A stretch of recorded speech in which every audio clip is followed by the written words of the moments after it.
আমি কিছু মুগ ডাল এখানে ভেজে নিচ্ছি। তো মুগ ডালটা আমি হালকা ভেজে নেব, বেশি একটা ভাজবো না, হালকা ভেজে ছেড়ে দেব। আর এদিকে একটা হাঁড়িতে জল বসিয়ে দিয়েছি, জলটা সিদ্ধ হয়ে গেছে। তো জলটার মধ্যে আমি এখন চাল দিয়ে দেব। তো আমি এখন আজ কি রান্না করতে যাচ্ছি, তো তোমরা স্কিপ না করে পুরো ভিডিওটা তোমরা দেখার চেষ্টা করো। তো মোটামুটি আমার জল অনেকক্ষণ হয়েছে বসিয়েছি, তো ওটা সিদ্ধ হয়ে গেছে। আর ডালটাও মোটামুটি ভাজি হয়ে গেছে। আমি ওটাকে এখন নামিয়ে নেব। ডালটাকে এখানে মুগ ডাল বসিয়ে দিয়েছি। আজ খিচুড়ি করব, ওয়েদারটা খুবই ঠান্ডা। আর এদিকে খিচুড়িটা বসিয়ে দিয়েছি, দেখো ভালো হয়েছে। তো দিয়ে দেবো একটু চাল ডাল। এখানে আমি খাসার চাল নিয়ে নিয়েছি। তো খাসার চালটাকে ভালো করে ধুয়ে দিচ্ছি। ধুয়ে তারপর আমি পাত্রেতে ডালবো। তো এটা ছিল বাড়ির খাসা, কালি খাসা। তো এটার মধ্যে ছোটো ছোটো কালি খাসার চিহ্ন আছে। তো ওগুলি রেখে দিলাম, কারণ ওইগুলিতে একটু সেন্টও আসে। তো কালি খাসাটা দিয়ে বাড়ির মা দিয়েছিল। তো মা সবসময় আমাকে বছরে একবার অনেকগুলি খাসার চাল দিয়ে দেয়, বাড়ির একদম বাবা ঘরে করে। তো চলো, আর এখানে পরিমাণ মতো যে মুগ ডালটা নিয়েছিলাম ওটাকে আমি হালকা ভাজি করে নিয়েছি। তো ওটাকে এখন আমি ধুয়ে দিচ্ছি, কারণ প্রথমে কিন্তু আমি ধুইনি। এখন ধুয়ে তারপর আমি পাত্রেতে ঢেলে দেব। পরিমাণ মতো আমি একদম সমান সমান নিয়ে নিয়েছি। যতগুলি চাল নিয়েছি ততগুলি আমি মুগ ডাল নিয়ে নিয়েছি। আজ আমার মঙ্গলবার, তো তাই আমি নিরামিষ করব আজ খিচুড়ি। একদম ঠান্ডা ও আছে, তো শর্টকাট রান্না করে নিচ্ছি। তো তারপর আমি এটার মধ্যে, পাত্রের মধ্যে আমি চালগুলি দিয়ে দিচ্ছি।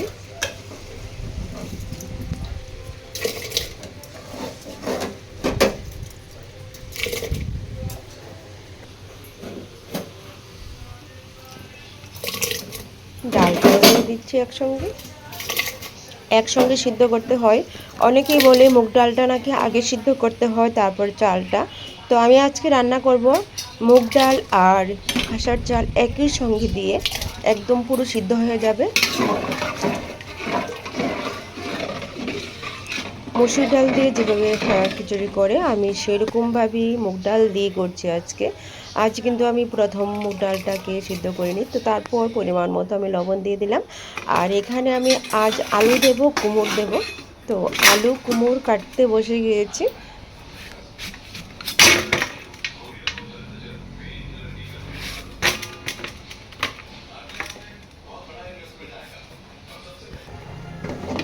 ওইদিকে আমার আলু কুমড় কাটা শেষ। তারপর এইদিকে দেখো আমার মোটামুটি ডাল সিদ্ধ হয়ে গেছে, চালে ডাল সমানভাবে সিদ্ধ হয়ে গেছে। তারপর এগুলো যে কেটে রেখেছি, প্রথমে আমি দইনি, এখন আমি ধুয়ে নেব। ধুয়ে দেখো আমি জলটা সরিয়ে নিয়েছি।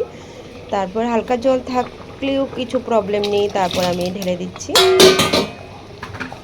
একই সঙ্গে সবগুলো। আর লঙ্কাও দিয়ে দিচ্ছি পরিমাণ মতো। এখন লেড়ে দিচ্ছি।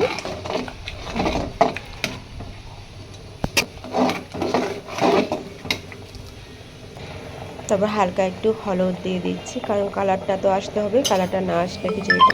এখন সবগুলি একসঙ্গে মিক্সড করছি, হালকা নেড়ে দিচ্ছি। তো কালারটা মোটামুটি এসে পড়েছে আর সবগুলি একসঙ্গে সিদ্ধ হয়ে যাচ্ছে। তারপর আমি আজ অনেকজনকে আমি পরিবেশন করব।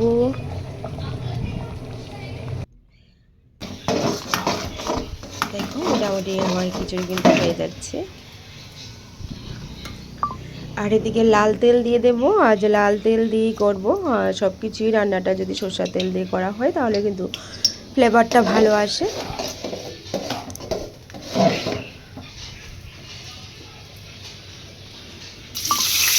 তেজপাতা দিয়ে দিলাম,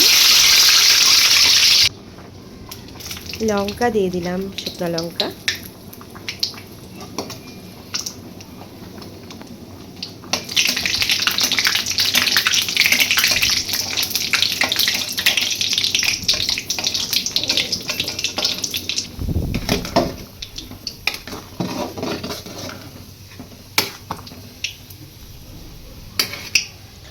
কারণ এত বড় ডেগের মধ্যে এত বড়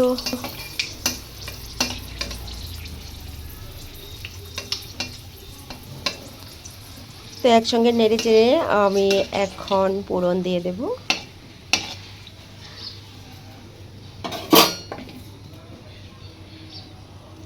পাঁচ ফোড়ন নিয়ে নিয়েছি, ঢেলে দিলাম, তারপরে আদা দিয়ে দিয়েছি পরিমাণ মতো বেশি করে মিশিয়ে আদাটা দিয়েছি, কারণ ওটার মধ্যে আমি কোনো কিছুই এক্সট্রা সস মশলা ইউজ করবো না।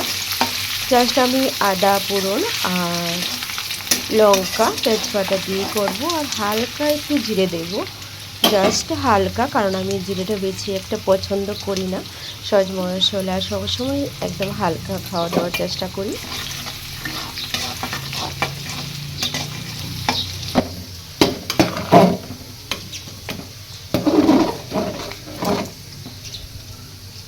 আর এদিকে মোটামুটি সিদ্ধ হয়ে গেছে সবগুলি। এখন আমি এখানে দিচ্ছি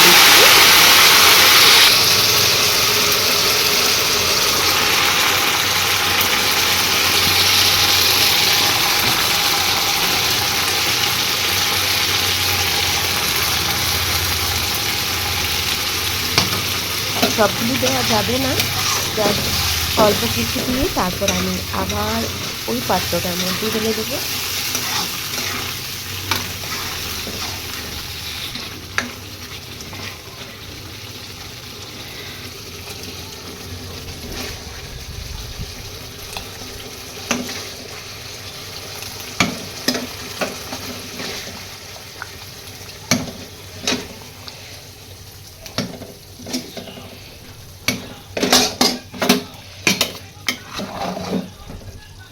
নেড়ে চেড়ে মোটামুটি আমার এখানে আজকের খিচুড়ি রেসিপি হয়ে গেছে। কে কে খাবে আসতে পারো।